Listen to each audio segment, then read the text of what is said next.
मोठ्या संख्येत नगरसेवक हे आम्ही निवडून आलेले आहेत आणि आज आपल्याला दिसतंय नांदेड महानगरपालिकाची निवडणूक आहेत, त्याच्यासाठी आम्ही प्रचारात घरोघरी फिरतोय, कॉर्नर बैठका घेतोय, उपलब्ध होतोय आणि त्यांच्यासोबत हितगुज करतोय। त्यामुळे मला आता जे 10-15 दिवसापासून आम्ही सर्व फिरत आहोत, तर असं मला भाजपमय वातावरण नक्कीच दिसायला भेटत आहे। कारण दुसरीकडे कुठेतरी त्यांच्या अंतरातच काहीतरी गोंधळ असल्यामुळे मला असं वाटतं लोकांनी हे कौल त्यांच्या हातात घेतलेलं आहे की भारतीय जनता पार्टी म्हणजे जी जगातली सर्वात मोठी पार्टी आहे त्यांना ते मत देणार आहेत। मराठवाडा म्हणलं की त्याच्यासोबत निजाम हा शब्द नेहमीच सोबत येतो, मात्र ज्यावेळेस निजामाच्या जोखडातून हा मराठवाडा सुटला गेला, मात्र दुष्काळाच्या जोखडातून हा मराठवाडा सुटलेला नव्हता। आणि या दुष्काळाच्या जोखडातून सोडण्याचं काम ज्या महान विभूतींनी केलं ते म्हणजे शंकरराव चव्हाण, ज्यांना मराठवाड्याचं भगीरथ म्हणून ओळखलं जातं। आज त्यांची चौथी पिढी या राजकारणामध्ये आहे आणि शंकरराव चव्हाणांनी ज्या नांदेडमधनं पहिल्यांदा नगराध्यक्षपद भूषवलं ते म्हणजे नांदेड नगरपालिका, आज जी नांदेड वाघाळा महापालिका झाली। आज आपल्यासोबत शंकरराव चव्हाण यांची चौथी पिढी, त्यांची नात, सोबत माजी आमदार अमिताताई चव्हाण म्हणजे त्यांच्या सुनबाई ह्या सोबत आहेत, माजी मुख्यमंत्री अशोक चव्हाणांच्या सुज्ञ पत्नी व मुलगी ह्या आपल्या सोबत आहेत। एकूण आज जे प्रचाराचं आणि एकूणच महापालिकेचं जे वातावरण आहे ते पाहून काय वाटते? अगोदरच्या काही निवडणुका पहिल्यांदा आपण समोर गेलात विधानसभेला आणि आत्ताचं जे वातावरण आहे याच्याविषयी तुम्हाला काय वाटतंय? विधानसभेचं निवडणुका 1 वर्ष अगोदर आम्ही चांगल्या रीतीने पार पाडले, त्याच्यात आम्हाला विजय मिळाला। त्याच्यानंतर मला असं वाटतं मी माझ्या मतदारसंघात वॉर मोडमध्येच होते।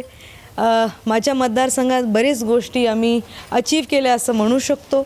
बरेच अडचणी जे लोकांचे होते त्याच्यासाठी निधी उपलब्ध करून दिले, विकासाचं विचार आमचा जो आहे आमच्या कुटुंबाचा आहे त्याला पुढे करायचा प्रयत्न नेहमीच करतो आणि लोकांच्या विकासासाठी आम्ही नेहमी विचार करतो।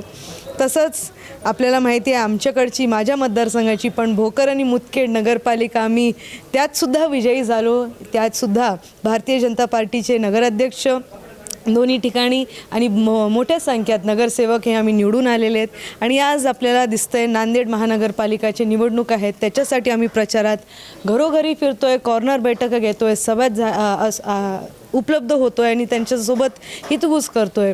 त्यामुळे मला आता जे 10-15 दिवसापासून आम्ही सर्व फिरत आहोत, तर असं मला भाजपमय वातावरण नक्कीच दिसायला भेटत आहे। कारण दुसरीकडे कुठेतरी त्यांच्या अंतरातच काहीतरी गोंधळ असल्यामुळे मला असं वाटतं लोकांनी हे कौल त्यांच्या हातात घेतलेलं आहे की भारतीय जनता पार्टी म्हणजे जी जगातली सर्वात मोठी पार्टी आहे त्यांना ते मत देणार आहेत। एकूणच आत्ता जी कॉर्नर बैठक झाली त्या कॉर्नर बैठकीमध्ये तुमची आई जी आहे म्हणजे अमिताताईंनी भाभींनी जे वक्तव्य केलं त्याच्यामध्ये की अशोक चव्हाण म्हणलं की समोर सगळेजण आणि एकटे अशोक चव्हाण। आज भाभींनी जरी निवृत्ती घेतली असेल, राजकारणामधली निवृत्ती म्हणतो कारण ते पहिल्यांदाच तुम्ही या ठिकाणी आलेला आहात, तर भविष्यात श्रीजया चव्हाण हे एकट्या आणि समोर सर्वजण असं नेतृत्व तुम्हाला या ठिकाणी उभं करावं लागणार आहे, त्यासाठी तुमची तयारी पूर्णतः झालेली आहे का? मी नेहमी प्रेझेंटमध्ये राहायला विचार करते। माझं मनसुद्धा असतं की आजचे जे काय अडचणी आहेत त्याच्यावर आपण लक्ष केंद्रित केलं पाहिजे। भविष्यात काय होणार, कसं घडणार, राजकारण आहे त्यामुळे किंवा इलेक्शन्स असतात तर काही ना काहीतरी आपल्याला प्रत्येक वेळेला लाईफ फेस करावं लागते। मला भविष्यातलं इतकं काही माहीत नाही, पण सकारात्मकता विचार ठेवून पॉझिटिव्ह ॲटिट्यूड ठेवून मला पुढे जायचं आहे, लोकांची सेवा करायची आहे, ह्याच्यावरच माझा विश्वास कायम राहणार। परफॉर्मन्स बेस अशोक चव्हाण म्हणलं की परफॉर्मन्स बेस आला आणि ते परफॉर्मन्स हे 100% असतं आणि त्याला तुमच्या पक्षाच्या भाषेत स्ट्राईक रेट म्हणतात, तर तो स्ट्राईक रेट आता 100%वर गेलेला आहे। काय वाटतंय की आता महापालिका आणि जिल्हा परिषद पंचायत समिती निवडणुका झाल्यानंतर मंत्रिमंडळामध्ये दोघांपैकी चव्हाणांना कुणाला संधी मिळायला पाहिजे?